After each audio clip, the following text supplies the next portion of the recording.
সাধু সঙ্গ এবং শ্রীনাম। শ্রীমদ্ ভাগবতাদি সাত্তত শাস্ত্রে সাধু সঙ্গকেই সান্মুখ্যের মুখ্য কারণ, ভক্তি সম্পাদক, শ্রী ভগবত বশীকারক, শত পরম পুরুষার্থ পদরূপে উক্ত হয়েছে। শ্রীকৃষ্ণ শ্রীমদ্ ভাগবতের 11 স্কন্ধে শ্রীকৃষ্ণ উদ্ধবকে লক্ষ্য করে বলছেন, প্রতিযুগের সকল প্রকার ব্যক্তিরই সাধনান্তর ব্যতীত একমাত্র সৎসঙ্গ প্রভাবেই ভগবত প্রাপ্তি হয়ে থাকে। শ্রীকৃষ্ণ উদ্ধবকে সৎসঙ্গ প্রভাবেই ভগবত প্রাপ্তির কথা বলেছেন। সৎসঙ্গই হচ্ছে ভগবত সান্মুখ্যের নিদান। এই জন্যেই ভক্তির ক্রমতে প্রথমেই আছে সাধুসঙ্গ। কেননা অনাদি বহির্মুখ জীব মায়ায় মুগ্ধতায় ভোগ সুখে মত্ত হয়ে আছে। ভগবত ভজন সম্বন্ধে তাহার কোনো রকম স্মৃতি তো দূরে থাক, কোনো রকম তাহার অনুসন্ধানও নাই, অনুসন্ধানের কোনো প্রশ্নও নাই। সেই সমস্ত বহির্মুখ জীব যদি সাধুসঙ্গ প্রাপ্ত হয়, মহতের মুখে ভগবত কথা ভক্ত কথা শ্রবণ করলেন, ধীরে ধীরে তাহাদের চিত্ত পরিবর্তন হয়ে ভগবত সান্মুখ্য হয়, অর্থাৎ ভগবত বহির্মুখতার থেকে ভগবত উন্মুখতা জাগে। এই শ্রীমদ্ ভাগবতে বলেছেন, সৎসঙ্গ হচ্ছে ভগবত সান্মুখ্যের নিদান। শ্রী ভগবান সাধুগণকে দ্বারভূত করেই জীবের প্রতি কৃপা বর্ষণ করেন। নিজ কার্য নাহি তবু যান পরঘর। সাধুগণকে শ্রী ভগবান জগতে প্রেরণ করেন জীব উদ্ধারের নিমিত্ত। এবং বর্তমানকালে তাদৃশ প্রচলন নাই, কিন্তু পূর্বকালে অন্তত 50-60 বছর আগেও সাধুগণের জমাত পরিভ্রমণ করত, অর্থাৎ বেরোত। সারা বছরই সাধুগণ ঘুরে বেড়াতেন গ্রামে গ্রামে একসঙ্গে অনেক সাধু মিলে, এবং তারা কৃপা করে গ্রামে গ্রামে গিয়ে গৃহস্থের দ্বারে গিয়ে তাহাদের সাধু সেবার সৌভাগ্য প্রদান করতেন। সেই সঙ্গে ভগবত কথা আদি ইত্যাদি মাধ্যমে তাহাদের চিত্ত পরিবর্তন করতেন। শ্রী ভগবত প্রেরণাতেই সাধুগণ এরম করতেন, অর্থাৎ জীবের দ্বারভূত হয়ে, অর্থাৎ স্বয়ং প্রবৃত্ত এই জীবের দরজায় গিয়ে তাদের কৃপা বর্ষণ করতেন। এই জন্যেই বলা হয় সাধু কৃপা অহেতুকী। সাধুগণই হচ্ছেন শ্রী ভগবানের অনুগ্রহ স্বরূপ। শ্রীমদ্ ভাগবতের 6ষ্ঠ স্কন্ধে সৎসঙ্গের অসত্তায় ভক্তিরও অসত্তা, এবং সৎসঙ্গকে ভক্তির কারণ, ভক্তির ফল, এবং সৎসঙ্গই স্বয়ং ভক্তিও বলা হয়েছে। কেননা পঞ্চবিধা মুখ্য ভজনাঙ্গের মধ্যে তো সাধুসঙ্গ একটি। কাজেই সাধুসঙ্গ স্বয়ং ভক্তি। শ্রী বৃহৎ ভাগবতামৃতের 2য় খণ্ডের 7ম অধ্যায়ের টিকাতে শ্রী সনাতন গোস্বামী পাদ মহৎ সঙ্গ এবং মহৎ কৃপার যে অচিন্ত প্রভাব তাহা বর্ণনা করেছেন। মহৎ কৃপা বিনা কোনো কার্যে ভক্তি নয়। কৃষ্ণ ভক্তি দূরের হোক, সংসার না যায় ক্ষয়। অর্থাৎ সংসারের যে ভোগাসক্তি, সংসার ভোগ বাসনা, সেটি দূরীভূত করতে হলেও মহৎ কৃপার অপেক্ষা আছে। শত শত সাধনে যাহা অতি বিলম্বে হয়, অর্থাৎ কঠোর সাধন, কৃচ্ছ সাধন ইত্যাদি করলেও সহজে প্রাপ্ত হয় না, ভগবত উন্মুখতা আসে না, সংসার ভোগ বাসনা দূরীভূত হয় না। তবে সাধনের একটা ফল তো আছেই, ফল প্রাপ্ত হয় ঠিকই, কিন্তু অতি বিলম্বে, বা কখনো কখনো সাধনের ত্রুটিতে ফল লাভই হয় না। এই সমস্ত সাধন যদি মহৎ কৃপার মাধ্যমে হয়, তাহলে মহৎ কৃপায় কিন্তু শত শত সাধনেও যাহা প্রাপ্ত হওয়া যায় না, তাহা অতি সহজেই প্রাপ্ত হওয়া যায়। মহৎ কৃপার ফলেই তাহার সাধন বা তাহার তপস্যা, কৃচ্ছ সাধন সমস্ত কিছু ফলপ্রদ হয়। তবে তপস্যা আদি, কৃচ্ছ সাধন ইত্যাদি অপেক্ষা নাই। তপস্যাদি ছাড়াও শুধুমাত্র মহৎ কৃপা, তাদৃশ মহতের কৃপা, প্রেমী মহতের কৃপা প্রেম ফল দানে সমর্থ। কাজেই মহৎ কৃপা সর্বসাধনের চূড়ামণি রূপ এবং সাধ্যের অন্তর্ভুক্ত। অপরপক্ষে শ্রীমদ্ ভাগবতাদি শাস্ত্র এবং মহাজনগণ তাঁরা একমাত্র শ্রী নামকেও প্রেমের মুখ্যতম কারণ বলে বর্ণনা করেছেন। আবার সাধু কৃপা ও শ্রী নামকে একযোগে প্রেমের কারণ বলেও বর্ণনা করেছেন। মায়াদেবীর প্রতি শ্রী নামাচার্য শ্রী হরিদাস ঠাকুরের কৃপা প্রসঙ্গে শ্রী কবিরাজ গোস্বামীপাদ বলেছেন, সাধু কৃপা নাম বিনা প্রেম না জন্মায়। অর্থাৎ শুধুমাত্র সাধু কৃপায় যে প্রেম প্রাপ্ত হবে তা নয়। গঙ্গা তীরে যখন হরিদাস ঠাকুর ভজনে ছিলেন, তখন মায়াদেবী তাকে পরীক্ষা করতে আসেন। জগৎ বিমোহিনী মায়া। হরিদাস ঠাকুর তো নামের স্মরণে আছেন, নাম আশ্রয়ে আছেন, নিরন্তর নাম করিতেছেন। মায়া এসে অনেকভাবে প্রভাবিত করবার চেষ্টা করলেন, কিন্তু নামাকৃষ্ট মন তাহাকে মায়া আকর্ষণ করতে পারেন না। আর এই যে মহামন্ত্র, বিশেষ করে এই কলিযুগে, ইহা তো প্রেম প্রদায়ক, বিশেষ শক্তি সম্বলিত। তারপর মায়া বললেন, নিজের পরিচয় দিলেন, দিয়ে বললেন, তোমাকে পরীক্ষা করতে এসেছিলাম, এখন আমি তোমার কৃপা প্রার্থী, কৃপা প্রার্থনা করছি। আমি মহাদেবের নিকট থেকে শ্রী রাম নাম প্রাপ্ত হয়েছি, এখন তোমার থেকে আমি কৃষ্ণ নাম প্রাপ্ত হতে চাই। কেননা কৃষ্ণ নাম বিনা যথার্থ প্রেম প্রকাশিত হবে না। হরিদাস ঠাকুর মায়াদেবীকে কৃষ্ণ নাম প্রদান করেছিলেন। তাহলে এক হরিদাস ঠাকুরের কৃপা এবং সেই সঙ্গে সঙ্গে নাম, দুটো একসঙ্গে প্রাপ্ত হয়ে তবেই প্রেম প্রাপ্ত হয়েছিলেন। এই জন্যই কবিরাজ গোস্বামীপাদ বলেছেন, সাধু কৃপা এবং নাম, সাধু কৃপা নাম বিনা প্রেম না জন্মায়।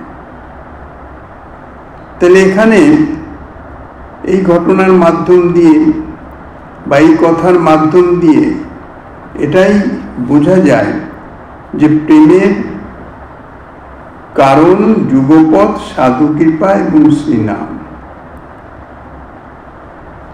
আর এই যে সাধু, এই সাধু হচ্ছেন স্বয়ং সর্বগুরু শ্রী নামাচার্য। আচার প্রচার নামের করহ দুই কার্য, তুমি সর্বগুরু, তুমি জগতের আর্য। হরিদাস ঠাকুর সম্বন্ধে বলছেন, যার জন্য হরিদাস ঠাকুরকে বলা হয় শ্রী নামাচার্য, শ্রী নামের আচার্য স্বরূপ, স্বয়ং সর্বগুরু শ্রী নামাচার্য। নামই মায়ামুগ্ধ জীবকে কৃপা করবার জন্যে স্বয়ং কখনো আগমন করেন না। স্বয়ং ভগবান, তিনি তো মায়ামুগ্ধ জীবের কাছে আসেন না স্বয়ং কৃপা করতে, কিন্তু তার কৃপা তো আছে, কৃপা তো বর্ষিত হচ্ছে। তাহলে কৃপা বর্ষিত হবে কার মাধ্যমে? নামের কৃপার বাহন ও দূত রূপে মহাভাগবতোত্তম। জানা না মহাভাগবত কিরকম, সে সম্বন্ধে শ্রীমন মহাপ্রভু বলেছেন, যাহার দর্শনে মুখে আইসে কৃষ্ণ নাম, তাদৃশ মহৎ, তিনি মহাভাগবতোত্তম, বৈষ্ণব শ্রেষ্ঠ। শুধু তাই নয়, নাম রসাকৃষ্ট, শ্রী নাম রসে সদা সর্বদাই যিনি আপ্লুত থাকেন, অর্থাৎ নাম রসস্বরূপ হয়ে তাহার শ্রীঅঙ্গে বিরাজিত হচ্ছেন প্রেমরস রূপে। কাজেই তাহার দর্শনে তাহা সংক্রামিত হয়, মুখে কৃষ্ণ নাম আপনা আপ উচ্চারিত হয়ে যায়। নাম প্রেরিত হয়েই নামাশ্রয়েচ্ছুকে অলক্ষিতভাবে কৃপা করেন। অনাদিকাল যাবৎ বহির্মুখ জীবের শ্রী ভগবানের সহিত কোনো সাক্ষাৎকার নাই, কেননা অনাদিকাল থেকেই বহির্মুখ। রসিক শেখর শ্রীকৃষ্ণ তাহাতে জীবের প্রীতি উদয়ের পূর্বে দর্শন দান করেন না। কেননা জীবের হৃদয়ে যদি প্রেম প্রকাশিত না হয় তাহলে ভগবত দর্শন হয় না, কেননা তিনি তো প্রেমের মূর্তি, আর প্রীতি ছাড়া তাকে পাওয়া যায় না। প্রেমৈক বর্ষ তত্ত্ব। তাহলে প্রীতি ব্যতীত নামই কৃষ্ণের, অর্থাৎ স্বয়ং শ্রীকৃষ্ণের কোনো প্রকারেই দর্শন লাভ ঘটবে না। প্রেম চাই। আবার এই যে প্রেম, কৃষ্ণ ব্যতীত অন্য কেউ তো, অন্য কোনো ভগবত স্বরূপ তো প্রেম দিতে পারেন না। তাহলে শ্রীকৃষ্ণের দর্শনে যদি প্রাপ্ত না হলাম, তাহলে প্রেম প্রাপ্তিরও কোনো উপায় নেই। প্রেম প্রাপ্তি না হলে কৃষ্ণ দর্শনও হবে না। তাহলে এই দুটোর সামঞ্জস্য কি করে হবে?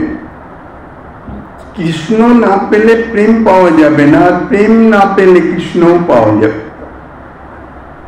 শ্রীকৃষ্ণ এই উভয়বিধ প্রতিজ্ঞায়, অর্থাৎ প্রেম লাভের পূর্বে জীবকে দর্শন দান করবেন না, এটা শ্রীকৃষ্ণের প্রতিজ্ঞা। আর তিনি স্বয়ং ব্যতীত অন্য কেহ ব্রজ প্রেম দানের অধিকারী নন।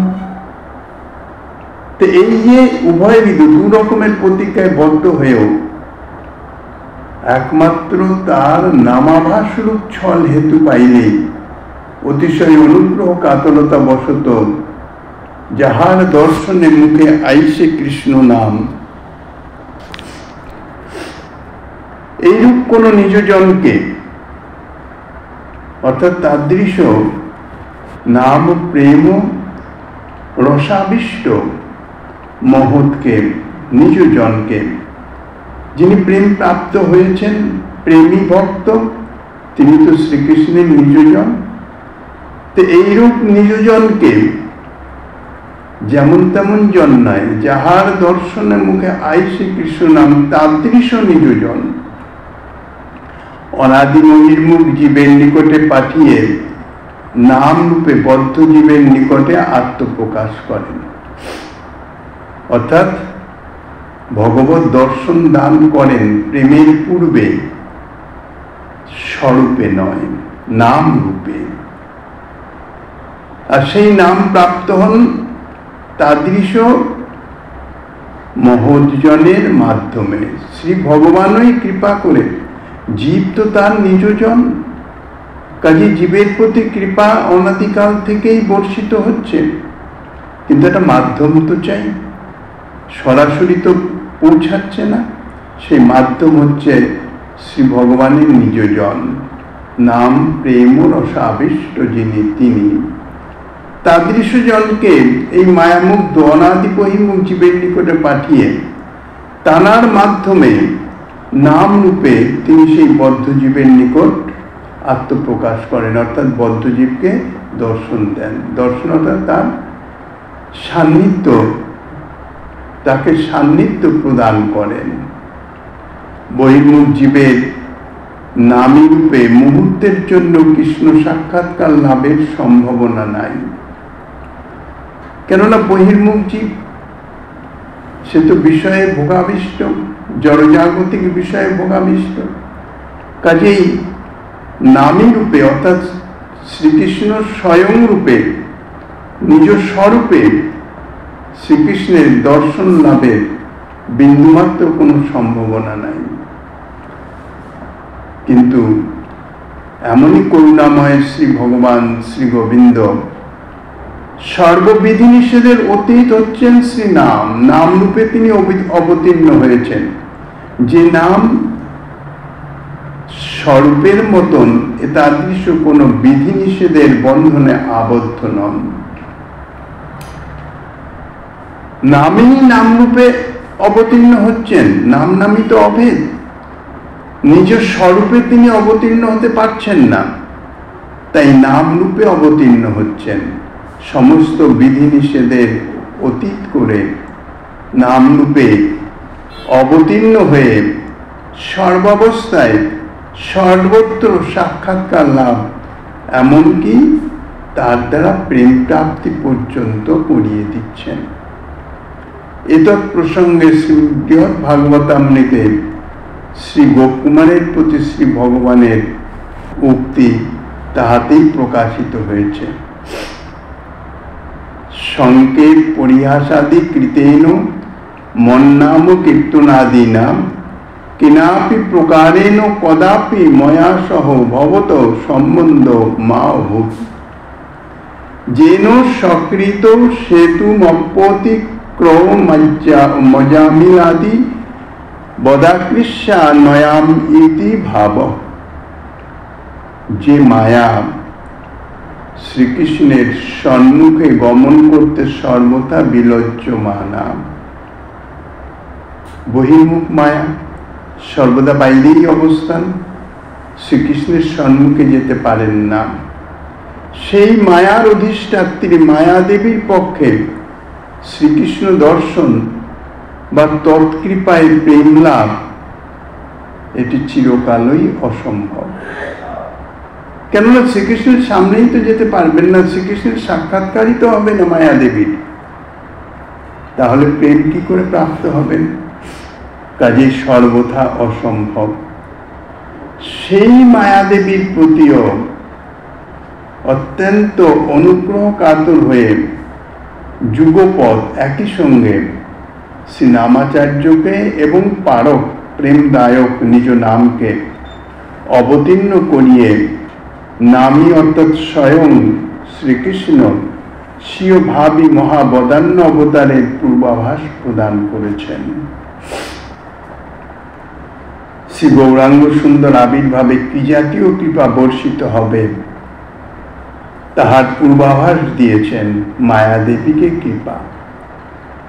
মায়াদেবী যদি কৃপা প্রাপ্ত হতে পারেন, তাহলে মায়ামুগ্ধ জীব কৃপা প্রাপ্ত হবেন, এতে আশ্চর্য কি? তাদের প্রতি যে কৃপা প্রভু বর্ষণ করবেন, বিন্দুমাত্র আশ্চর্য নাই। অতএব যে স্থানে সাধুর কৃপা এবং নামকে যুগপৎ প্রেমের কারণ বলা হয়েছে, সেই স্থানে উক্ত কারণদ্বয় যথাক্রমে নিমিত্ত এবং উপাদান কারণের ন্যায় ভেদাভেদ সম্বন্ধযুক্ত। পার্বত্য প্রদেশের রেলপথে যাত্রীবাহী গাড়িগুলির সম্মুখে ও পশ্চাতে উভয় দিকেই ইঞ্জিন সংযুক্ত করা হয়, কারণ উঁচুর দিকে যেতে হয় তো একটা ইঞ্জিনে শুধু টেনে নিয়ে যেতে পারে না, সামনে ইঞ্জিনে টানে, পিছনের ইঞ্জিনে ঠেলতে থাকে। কাজেই সমতল ক্ষেত্রে একটা ইঞ্জিনই গাড়ি টেনে নিয়ে যেতে পারে, কিন্তু উচ্চ পথে বন্ধুর পিচ্ছিল পথে বেগের সমতা ও পতনাদি ভয় থেকে রক্ষা করবার জন্যে দুই দিকে দুইটি ইঞ্জিনের আবশ্যকতা আছে। এই দুইটি ইঞ্জিনই একযোগে গাড়ি টানবার কারণ, গাড়ি চলার কারণ। তদ্রূপ শ্রীনামই প্রেমের কারণ হলেও শ্রীনামই যাহার দর্শনের মুখে আইসে কৃষ্ণ নাম, এরূপ পরম বন্ধু মহাভাগবতের কৃপা সাধককে লাভ করিয়ে সাধন রাজ্যে বন্ধুর পথে অর্থাৎ বিপদসংকুল পথে বিপদ থেকে রক্ষা এবং শক্তি সঞ্চার করে প্রেম বিতরণ করে থাকেন। তাহলে শ্রী নামই নাম নামিত হবে, তত শ্রী নামই নিজে নাম রূপে অবতীর্ণ হন এবং নিজ প্রিয়জন রূপে মহাভাগবত রূপে কৃপা করেন। এই সাধু কৃপা এবং নাম সেবা যুগপতই প্রেমের কারণ হয়। আরো একটু সূক্ষ্মভাবে যদি বিচার করা যায় তাহলে জানা যাবে সাধুসঙ্গ নাম যথাক্রমে ভক্তির মূল এবং বীজ স্বরূপ। কৃষ্ণ ভক্তির জন্মমূল হয় সাধুসঙ্গ, কৃষ্ণ প্রেম জন্মের দেহ পুনঃ মুখ্য অঙ্গ। আর কৃষ্ণ নাম হচ্ছে বীজ। কৃষ্ণ নাম বীজ তাহে না হয় অঙ্কুর, তবে জানি অপরাধ তাহাতে প্রচুর, কৃষ্ণ নাম বীজ তাহে না হয় অঙ্কুর। শিরোপাদের পদ্মাবলিতে বীজং ধর্ম দ্রুমস্য কৃষ্ণ নাম, অর্থাৎ কৃষ্ণ নাম হচ্ছে ধর্মবৃক্ষের বীজ স্বরূপ। বীজ থেকে যখন অঙ্কুর উদ্গম হয় তখনই মূল নিষ্কাশিত হয়, আর সাধুসঙ্গ হচ্ছে সেই মূল। শ্রীকৃষ্ণ নামকে ধর্মতরুর বীজ বলা হয়েছে। মূলেরও অর্থাৎ শিকড়েরও কারণ বীজ। বীজ হলেও মূলকেই সাধারণত বৃক্ষের কারণ বলে, কিন্তু বীজ অঙ্কুরিত না হলে তো মূল নিষ্কাশিত হবে না, বৃক্ষও হবে না। কাজে বীজ হচ্ছে মুখ্য। সেই বীজ থেকেও মূল প্রকাশিত হয়, অর্থাৎ বৃক্ষের মূলেরও কারণ হচ্ছে বীজ। সাধুসঙ্গ হচ্ছে মূল স্বরূপ, আর বীজ স্বরূপ হচ্ছেন কৃষ্ণ নাম। বীজ হতেই মূল বা শিকড় হয়। সাধুসঙ্গ কৃষ্ণ ভক্তি বা কৃষ্ণ প্রেমের কারণ ও মুখ্য অঙ্গ বটে, কিন্তু যদি সূক্ষ্মভাবে অতি সূক্ষ্মভাবে বিচার করা যায় তাহলে শ্রী নামই হচ্ছেন সাক্ষাৎ নামই বলে সাধুসঙ্গেরও কারণ এবং অঙ্গী। যে সাধুসঙ্গ ব্যতীত কৃষ্ণ প্রেম প্রাপ্ত হওয়া যাবে না, সেই সাধুসঙ্গের কারণও কিন্তু হচ্ছেন শ্রীনাম। নামই যে রূপ সাধুরও কারণ, অর্থাৎ সর্বকারণও কারণ, নামও সেই রূপ সাধুসঙ্গেরও কারণ বা সর্বকারণের কারণ। শ্রীনাম পরায়ণতাই শ্রী গৌর কথিত সাধুর লক্ষণ। অন্যান্য যুগীয় পরম ভাগবতত্বের নানা প্রকার লক্ষণ শাস্ত্রে বর্ণিত হয়েছে। শ্রীমদ্ ভাগবত এবং শ্রীমদ্ মহাপ্রভু কলিতে মুখ্যত নাম লক্ষণে শ্রী মহাভাগবত তত্ত্বের নির্দেশ করেছেন। মহাভাগবত তার লক্ষণ কি? শ্রীনাম। সদা সর্বদাই নাম আশ্রয়ে তিনি, নামামৃত রসা আকৃষ্ট, তিনি মহাভাগবত। স্কন্দ পুরাণে বলছেন, মহাভাগবতা নিত্যং কলৌ কুর্বন্তি কীর্তনম। মহাভাগবতগণ কলিতে নিত্য শ্রীহরির নামাদি কীর্তন করেন। অর্থাৎ মহাভাগবতের লক্ষণই হচ্ছেন নাম কীর্তন। যিনি নাম আশ্রয়ে সদা সর্বদাই নাম কীর্তনে রত, তিনি মহাভাগবত। নৃসিংহ পুরাণে শ্রী প্রহ্লাদ মহারাজ বলছেন, তে সন্ত সর্বভূতানাং নিরুপাধিক বান্ধবা ये नृसिंহং ভবন্নাম গায়ন্তুচ্চৈর্মুদান্বিতা।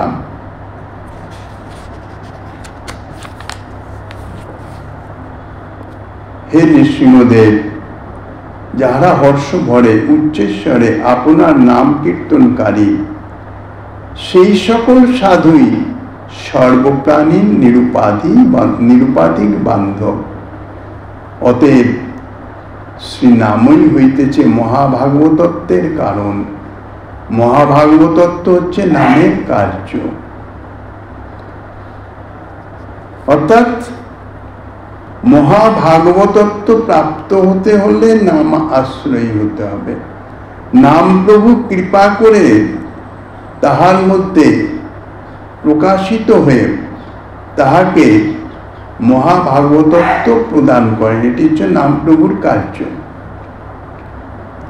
শ্রীমন মহাপ্রভু স্বয়ং সদ্গুরুপাদ পদ্মের শিরোমণি স্বরূপে অবতীর্ণ হয়ে শ্রী ঈশ্বরপুরী পাদের নিকট হতে কৃপা লাভের, শ্রীগুরু বা মহৎ কৃপা লাভের আদর্শের মধ্যে যুগপৎ সাধু কৃপা এবং শ্রীনামকে প্রেম লাভের কারণ রূপে প্রদর্শন করেছেন।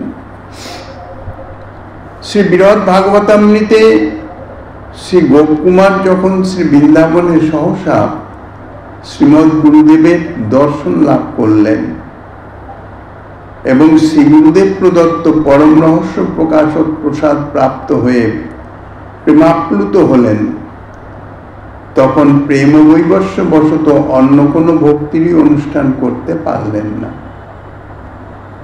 কেবল নাম কীর্তন। শ্রীকৃষ্ণ গোপাল হরি মুকুন্দ গোবিন্দ হে নন্দ কিশোর কৃষ্ণ, হা শ্রী যশোদা তনয় প্রসিদ্ধ শ্রী বল্লভী জীবন রাধিকেশ। এখানে শ্রীকৃষ্ণের 10টি প্রিয় নাম রয়েছেন।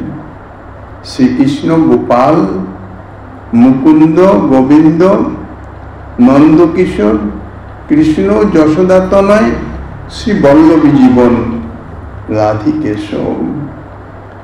এই 10টি প্রিয় নাম উচ্চস্বরে কীর্তন করতে লাগলেন শ্রী গুরুদেবের কৃপা প্রাপ্ত হওয়ার। সুতরাং সাধুগুরু কৃপাপ্রাপ্ত প্রসাদের ফল, অর্থাৎ সাধুগুরু কৃপা যে আমার প্রতি বর্ষিত হয়েছে, আমি যে সেই প্রসাদ, সেই কৃপা যে প্রাপ্ত হয়েছি, তার নিদর্শন হচ্ছে শ্রীকৃষ্ণ নাম সংকীর্তনময়। অর্থাৎ সাধুগুরু কৃপা প্রাপ্ত প্রসাদের ফল যে প্রেম, সেই প্রেম প্রাপ্ত হয়েছে কিনা তাহার নিদর্শন প্রকাশিত হবে নাম সংকীর্তনের মাধ্যমে। অর্থাৎ নাম সংকীর্তনময়। তদেব ভক্তে ফলম। শ্রী নাম সংকীর্তনই, নাম সংকীর্তন লম্পট রসিকগণের দ্বারা ভক্তির ফল বা সাধ্য বলে বিবেচিত হয়। সাধ্য বস্তু অন্য কিছু নয়।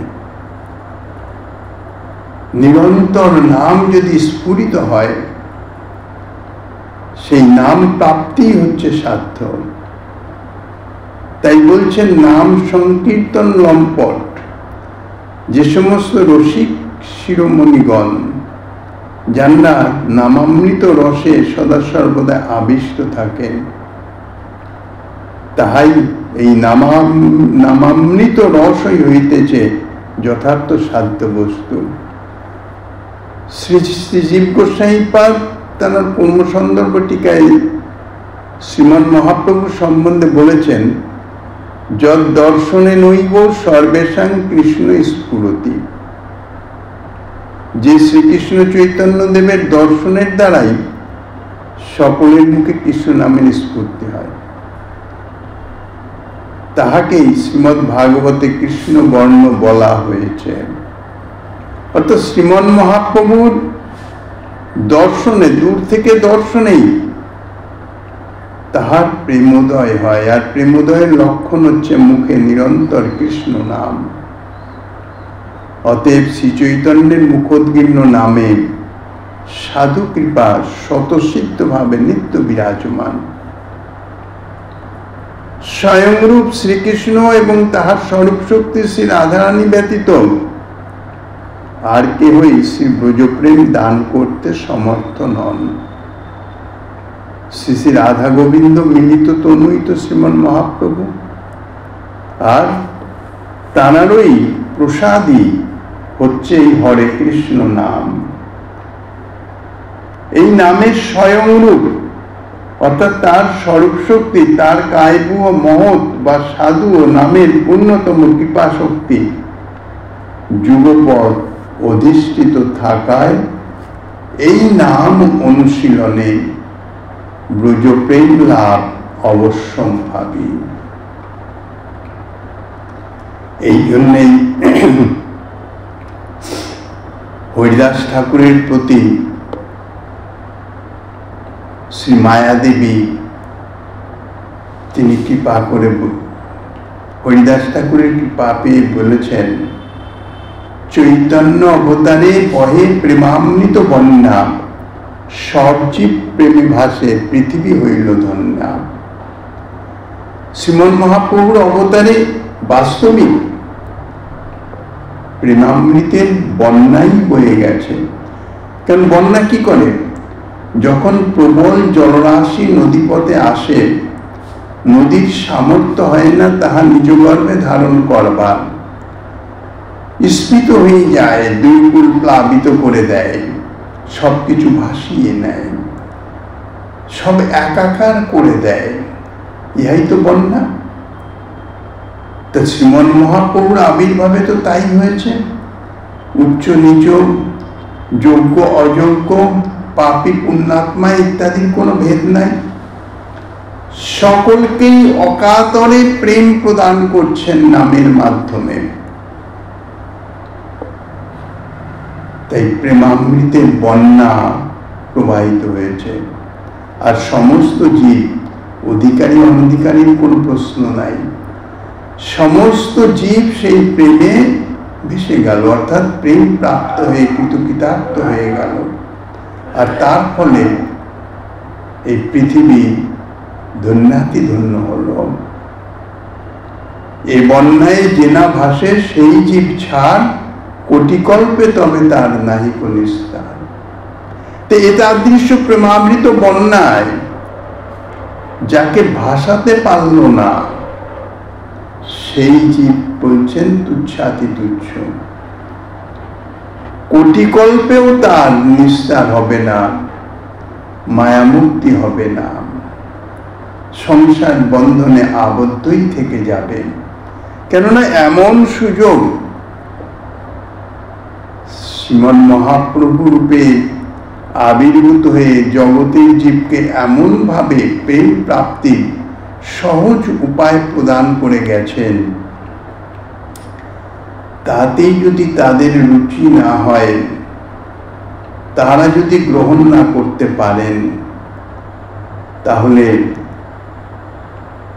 তাদের তো দুর্গতি হবেই।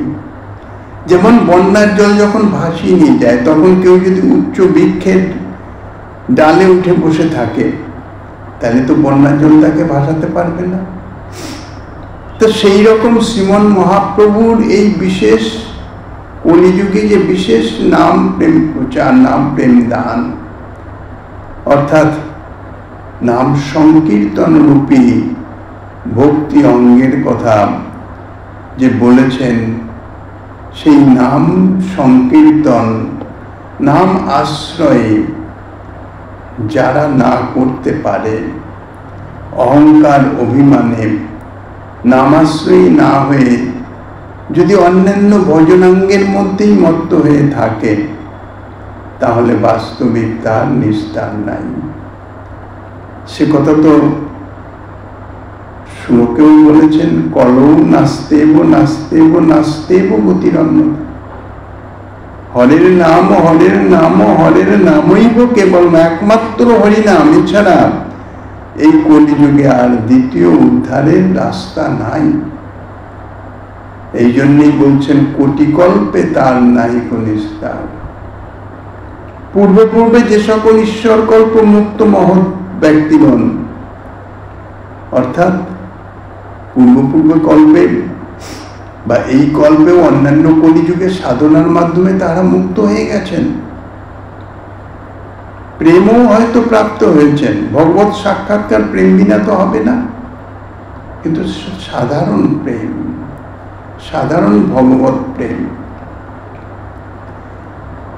সেই সমস্ত মুক্ত মহৎ ব্যক্তিগণ অন্যান্য কল্পে, অন্যান্য যুগে সাধনার মাধ্যমে মুক্ত হয়েছেন ঠিকই, কিন্তু ব্রজপ্রেম তো প্রাপ্ত হন নাই। সেই সমস্ত মহৎ ব্যক্তিগণ, ঈশ্বরকল্প মুক্ত মহৎ ব্যক্তিগণ, তাহারাও শ্রী চৈতন্য অবতারে কৃষ্ণ প্রেমে লুব্ধ হয়ে নাম আশ্রয়ে প্রেম লাভ করেছেন। তাহলে ব্রজপ্রেম লাভের একমাত্র উপায় হইতেছে শ্রী নাম আশ্রয়। শ্রী নামই মহৎ কৃপা প্রাপ্তি করিয়ে দেয়। চৈতন্য অবতারে কৃষ্ণ প্রেমে লুব্ধ হইয়া ব্রহ্মা শিব সনকাদি পৃথিবীতে জন্মিয়া কৃষ্ণ নাম লইয়া নাচে, প্রেমবন্যায় ভাসে, নারদ প্রহ্লাদ আদি আসে মনুষ্য প্রকাশে। স্বয়ং অজ ভব ব্রহ্মা শিব সনকাদি তাহারা নিরন্তর তো নাম কীর্তন করছেন। মহাদেব সম্বন্ধে বলা হয় নিরন্তর রাম নাম জপেন। সনকাদি চতুর্থ নিরন্তর হরিশরণম করছেন, ভগবত নাম জপ করেন। তারা নাম করছেন ঠিকই, কিন্তু তারা প্রেম প্রাপ্ত হন নাই। সেই জন্য তাহারা এই বিশেষ কলিযুগে মহাপ্রভুর অবতারে, মহাপ্রভু যে প্রেমবন্যা ভাসাবেন তাহা জেনে তারাও এখানে অবতীর্ণ হন মনুষ্য রূপে এসে কৃষ্ণ নাম নিয়ে প্রেমবন্যায় তারা ভাসমান হয়ে যাচ্ছেন। লক্ষ্মী আদি করি কৃষ্ণ প্রেমে লুব্ধ হইয়া নাম প্রেম আশা দিলা মনুষ্যে জন্মিয়া। এই মনুষ্য দেহ চাই দুর্লভ মনুষ্য দেহ শ্রীমন মহাপ্রভু আবির্ভূত হয়েছেন, আর এই মনুষ্য দেহই হচ্ছে ভগবত ভজনের প্রধান উপকরণ।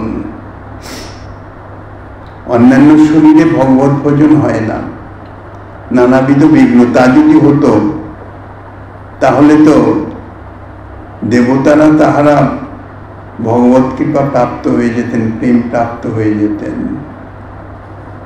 কিন্তু তা নয়। তাই বলছেন নাম প্রেম আশা দিলা মনুষ্যে জন্মিয়া। শ্রীমন মহাপ্রভুর আবির্ভাবে সকলেই তাহারা পৃথিবীতে অবতীর্ণ হয়েছেন শুধু এই প্রেম প্রাপ্তির লালসায়। সেই প্রেম প্রাপ্তি নাম সংকীর্তনের মাধ্যমেই, অর্থাৎ নামাশ্রয়ে কৃষ্ণ প্রেমে লুপ্ত হয়ে কৃষ্ণ প্রেম প্রাপ্তির লালসায় তাহারা মনুষ্যকুলে জন্মগ্রহণ করেছেন এবং নাম আশ্রয়ে প্রেম লাভ করে কৃতকৃতার্থ হয়েছেন। এরপরে পঞ্চম প্রকাশ শ্রীনাম, জয় নাম দেব, অর্থাৎ নাম শব্দের সংজ্ঞা। শ্রীমন মহাপ্রভু গিরিধারীর কৃপা হলে আগামী দিন আশ্রমের বাসুদা রেখে অধ্যকার